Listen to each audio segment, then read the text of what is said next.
Next, warning memo to America.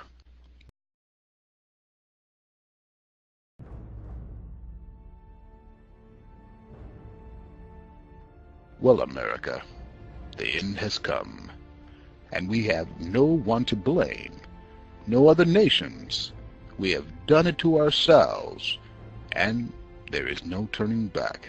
The ungodly, unfaithful, selfish sinkhole we have dug for ourselves is simply enormous.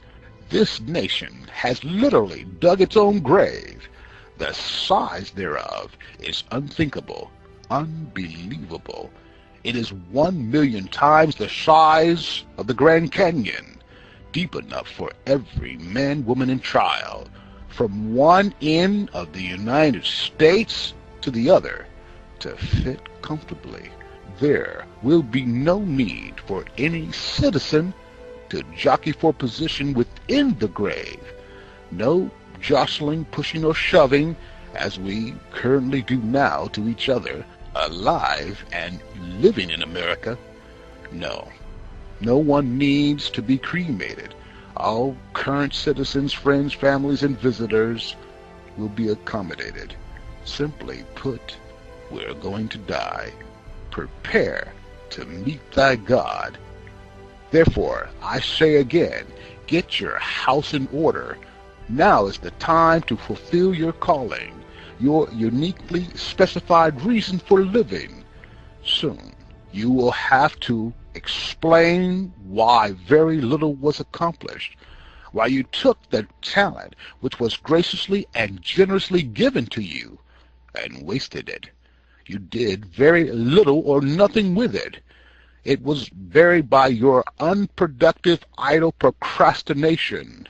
When you finally meet your Maker, you will most certainly go through an extremely uncomfortable, wicked sins judgment review, from which, if your life falls within this faithless, fruitless category, you will most certainly be seriously rebuked.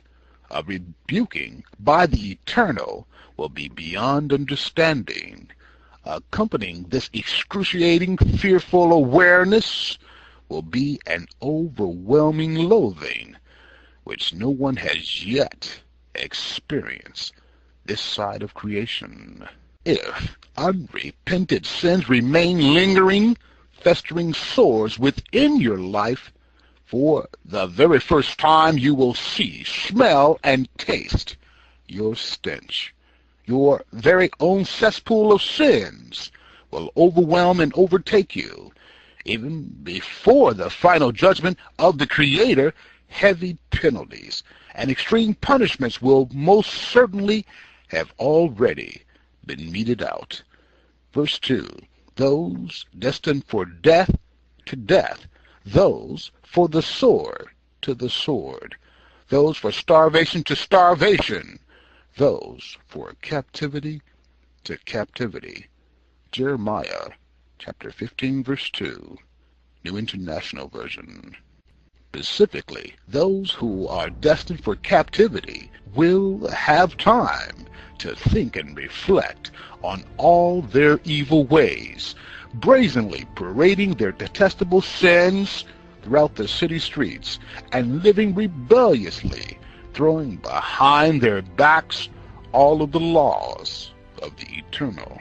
Deceived people are more willing to be politically correct for man's sake, instead of living in spiritual correctness for their Creator's sake. Captivated almost their entire lives by the passing pleasures of sin. All pleasures being past, the demented, sin-ridden captives are all that is left. Verse 9, then in the nations where they have been carried captive, those who escape will remember me, how I have been grieved by their adulterous hearts, which have turned away from me, and by their eyes, which have lusted after their idols. They will loathe themselves for the evil they have done and all their detestable practices. Verse 10, and they will know that I am the Lord, and I did not threaten in vain to bring this calamity on them. Ezekiel chapter 6, verse 9 to 10, New International Version.